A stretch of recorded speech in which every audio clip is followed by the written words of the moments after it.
Hello friends, welcome back self education 2.0 में आपका स्वागत है। आज के इस करंट अफेयर की वीडियो में ये करंट अफेयर की वीडियो आपकी आने वाली यूपीएससी प्रीलिम्स 2023 के लिए काफ़ी हेल्पफुल और अदर स्टेट पीएससी एग्ज़ाम के लिए तो बहुत ही ज़्यादा फायदेमंद है। तो चलिए स्टार्ट करते हैं हम आज के सेशन को। और निम्नलिखित में से आपको दो स्टेटमेंट दिए गए हैं, आपको ये बताना है कि हमारा कौन सा स्टेटमेंट सही है, कौन सा गलत है। पहला स्टेटमेंट कहता है हमारा ब्लॉकचेन तकनीक एक केंद्रीकृत वितरित खाता बही है जो एक डिजिटल संपत्ति के उद्भव को रिकॉर्ड करती है। सेकंड स्टेटमेंट, ब्लॉकचेन प्रौद्योगिकी एक सार्वजनिक वितरित खाता बही पर किए गए लेन देन के संबंध में पूर्ण गुमनामी सुनिश्चित करती है। आपको ये बताना है कि कौन सा स्टेटमेंट सही है। आपके ऑप्शन है ए केवल पहला सही दूसरा गलत, दूसरा सही पहला गलत, दोनों सही या फिर हमारी दोनों गलत। तो इसका राइट आंसर है डी, यानी कि हमारी दोनों की दोनों ही स्टेटमेंट क्या है, गलत है।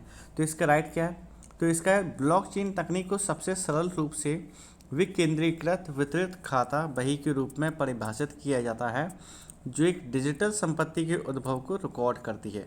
डिजिटल संपत्ति यानी कि जैसे क्रिप्टो करेंसी वगैरह हो गया और डॉगी कॉइन, मतलब जो भी अब क्रिप्टो करेंसी जैसी चल रही हैं वो सभी करेंसी के लिए एक ब्लॉकचेन तकनीक का हम यूज़ करते हैं, क्योंकि यह एक ब्लॉकचेन लेजर सार्वजनिक गुमनामी बनाए रखना यानी कि आपकी प्राइवेसी को रखता है, खासकर क्रिप्टो करेंसी के मामले में।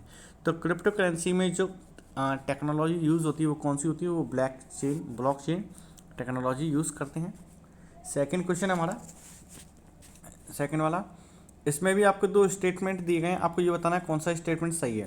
पहला स्टेटमेंट है वर्तमान में सॉलिड स्टेट बैटरियों में लिथियम आयन बैटरी की तुलना में अधिक सेल ऊर्जा घनत्व होता है।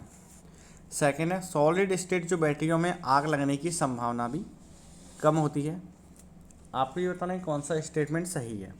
पहला सही दूसरा गलत, दूसरा सही पहला गलत, या फिर दोनों सही या फिर हमारी दोनों की दोनों गलत। तो इसका राइट आंसर है हमारा सी, यानी कि हमारे दोनों ही स्टेटमेंट हमारे क्या है, सही है। जैसे कि सॉलिड स्टेट में बैटरी जब होती है तो उसमें आग लगने की संभावना कम होती है, ये भी बात सही है।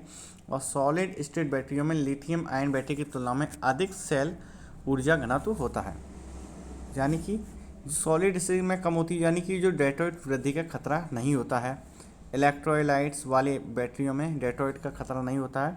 और सॉलिड स्टेट बैटरियाँ वर्तमान लिथियम आयन तकनीक की तुलना में 2.5 गुना यानी 2.5 टाइम्स ऊर्जा घनत्व देने में सक्षम कहा जाता है। ओके, अगला क्वेश्चन हमारा, निम्नलिखित पूर्वोत्तर राज्यों को उनके भौगोलिक क्षेत्रों के आधार पर बढ़ते क्रम में लगाएं, यानी कि उनकी जियोग्राफिकल एरिया के अकॉर्डिंग उनको इंक्रीजिंग ऑर्डर में आपको सेट करना है।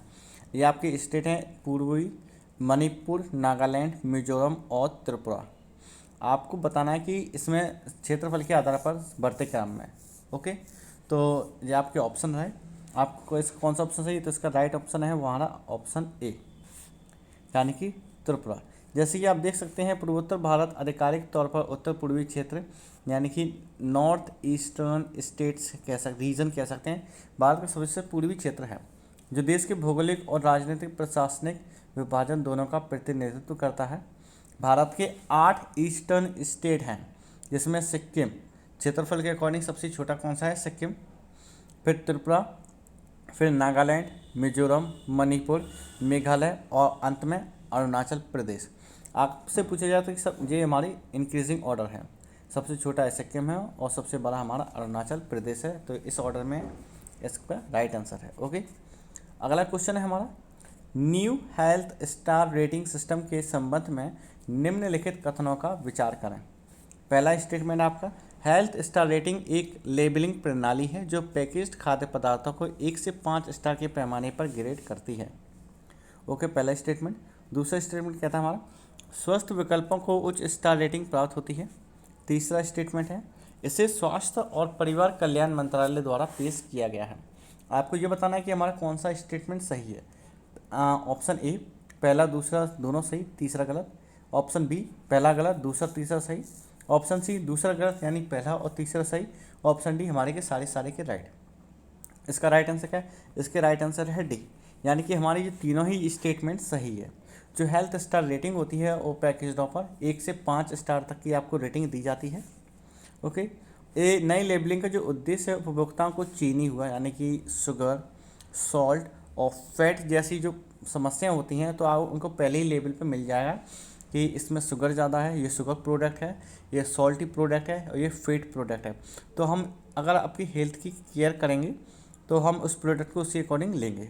नंबर सेकंड कहता है हमारा ऊर्जा दक्षता के आधार पर इलेक्ट्रॉनिक्स की स्टोर रेटिंग के समान उच्च स्टार रेटिंग प्राप्त होती है। जैसे कि हमारे जो इलेक्ट्रॉनिक बेस होते हैं और इस योजना को जो है FSSAI द्वारा पेश किया है जो स्वास्थ्य और परिवार कल्याण मंत्रालय के अधीन है। यानी कि हमारे तीनों के तीनों स्टेटमेंट हमारे क्या है, सही है। अगला क्वेश्चन, सरकार निम्नलिखित में से किस फसल के लिए MSP की घोषणा करती है? तो किस फसल के लिए गवर्नमेंट MSP की घोषणा करती है? आपके ऑप्शन है कच्चा कपास, खोपड़ा, भूसी का नारियल या वर्जीनिया फ्लू यानी ठीक यानी BSP यानी कि टोबैको प्रोडक्ट होते हैं जो। ओके, आपके ऑप्शन है A, B, C और D। तो हमारा राइट आंसर क्या है? तो हमारा राइट आंसर है D, यानी कि हमारी चारों के चारों स्टेटमेंट सही है। हमें चारों की खरीद के लिए सरकार MSP की घोषणा करती है।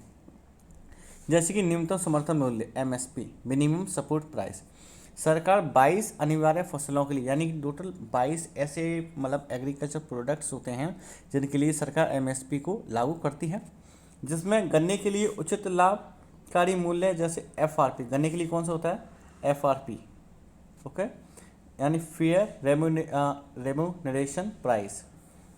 अनिवार्य फसलें खरीफ फसलों में जैसे 14 फसलें आती है, 6 रबी की फसलें होती हैं और 2 अन्य व्यावसायिक फसलें होती हैं। इसके अलावा तोरिया छिलके वाले नारियल के MSP और रैपसीड सरसों और खोपड़ा के MSP के आधार पर तय की जाती हैं। फसलों की सूची भी इस प्रकार है, जैसे कि आपकी फसलों की सूची है। जैसे कि अनाज में हम देख सकते हैं तो धान, गेहूँ, जौ, ज्वार, बाजरा, मक्का और रागी, इन पे MSP लगती है। दाल में देख सकते हैं चना, अरहर, तूर, मूंग, उड़द और मसूर, ये भी हैं। तिलहन में मूंगफली, रैपसीड, सरसों, तोरिया, सोयाबीन, सूरजमुखी के बीज, तिल, कुसुम के बीज और नाइजर सीड्स।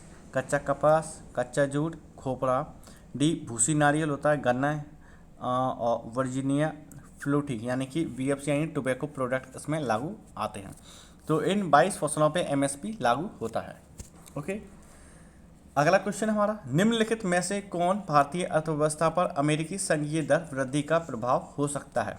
ऑप्शन आपके FPI बहिर्वाह में वृद्धि, उच्च मुद्रास्फीति, सस्ता विदेशी वित्त या रुपये का मूल्यह्रास, यानी कि हमारी करेंसी का मूल्यह्रास। तो इनमें से कौन सा स्टेटमेंट सही है? ऑप्शन है A, B, C या फिर D। तो हमारा राइट आंसर क्या है? तो इसका हमारा जो राइट आंसर वो है हमारा B, यानी कि पहला सही, दूसरा सही, तीसरा गलत और चौथा सही।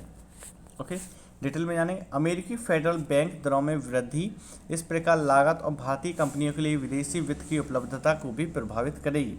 यह विदेशी वित्त को बढ़ाता है, यानी कि जो विदेशी फॉरेन करेंसी होती है फाइनेंशियली को उसको क्या इंक्रीज करता है। अगला क्वेश्चन, निम्नलिखित कथनों पर विचार करें। पहला, यानी आपको 2 स्टेटमेंट दिए गए, आपको दोनों स्टेटमेंट बताना है कौन सा सही है। पहला स्टेटमेंट कहता है सूक्ष्म और लघु उद्यमों के लिए क्रेडिट गारंटी फंड ट्रस्ट संयुक्त रूप से वित्त मंत्रालय, भारत सरकार और भारतीय लघु उद्योग विकास बैंक द्वारा स्थापित किया गया है। सेकंड स्टेटमेंट है MSME ज़्यादातर Tier 1 शहरों में केंद्रित है। तो इसका राइट आंसर क्या है? तो इसका राइट आंसर है D, पहला भी गलत और सेकंड भी गलत। अब जाने डिटेल में। CGTMSE की स्थापना MSME और सिडबी मंत्रालय करता है और इसका क्या कहना है? इसका कहना है खाली की सिडबी में द्वारा। ओके, और ये MSME जो है Tier 2 और Tier 3 शहरों के लिए लागू होता है, ना कि Tier 1 के लिए। तो हमारे दोनों ही स्टेटमेंट हमारे क्या है? गलत है। अगला क्वेश्चन, प्रधानमंत्री मातृ वंदना योजना के संबंध में ओके आपको बताना कि हमारे कौन सा स्टेटमेंट सही है।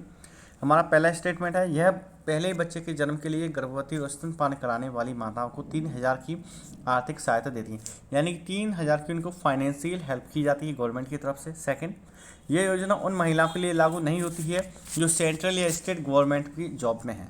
तो आपको बताना कौन सा स्टेटमेंट सही है, A, B, C या फिर D। तो इसका हमारा जो राइट आंसर वो हमारा B, यानी कि पहला गलत और दूसरा सही है। ओके।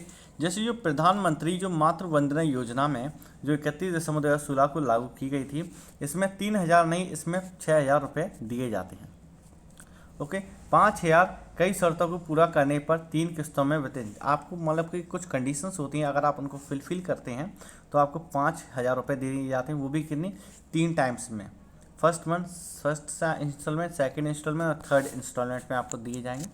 और 1,000 तक का जो शेष जो आपकी रिमेनिंग राशि रह जाती है, वो जननी सुरक्षा योजना नामक एक अलग योजना है, उसके तहत महिलाओं को कुल राशि जो मिलती है 6,000 रुपये हो जाती है। 5,000 3 किस्तों में 1,000 रुपये जो होती हैं जननी सुरक्षा योजना के तहत दी जाती है। ये योजना होती है वो सेंट्रल या स्टेट गवर्नमेंट की जो वुमेन एम्प्लॉयमेंट होती है उनको नहीं दी जाती।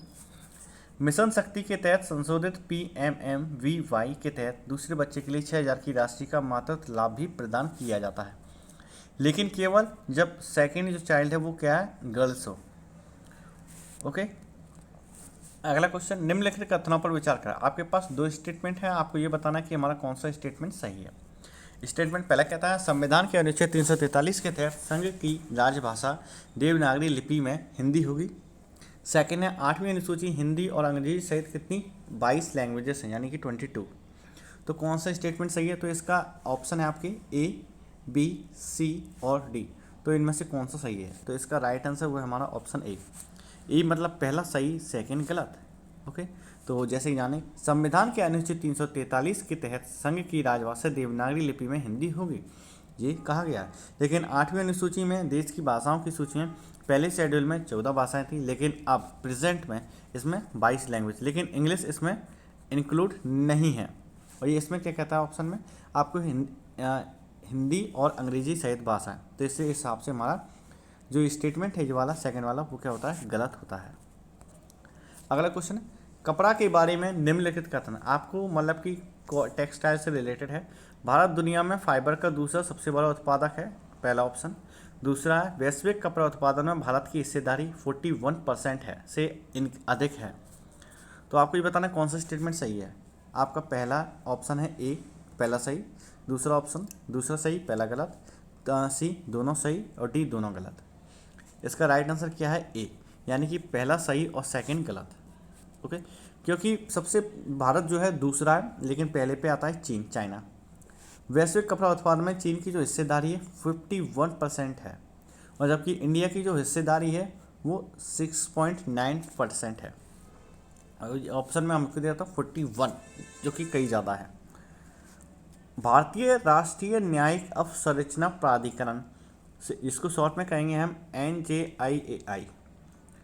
तो आपको 2-3 स्टेटमेंट दिए गए हैं, आपको ये बताना है कौन सा स्टेटमेंट सही है।